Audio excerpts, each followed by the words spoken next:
Hey guys, welcome to another property showcase by propertycozy.com. Nestled on a one-third of an acre on a quiet corner lot in the serene community of Arawak Avenue, Tower Isle, St. Mary, is this charming house which offers a harmonious blend of comfort, elegance, and convenience with 4 spacious bedrooms and 3 modern bathrooms. There is ample room for both family and guests. Upon entering, you will be greeted by a light-filled living area adorned with elegant crown moldings, exuding sophistication. The open floor plan seamlessly connects the living space to a well-appointed kitchen, completed with top-of-the-line appliances. Meal preparation becomes a joyous affair in this culinary haven. For relaxation, a private balcony awaits, providing a peaceful retreat. Picture yourself savoring morning coffee or unwinding with a book while enjoying gentle breeze and scenic views. The house features a versatile basement, offering endless possibilities for customization. Whether you envision it as a recreational space, a home office, or a cozy media room, this area allows your creative ideas to come to life. Guys, let's take a look at this house. And please watch the entire video for more details at the end.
The asking price for this house is US 480,000 or Jamaican $73.8 million.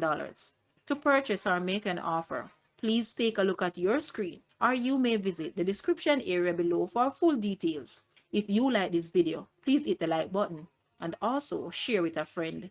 Thanks for watching, guys.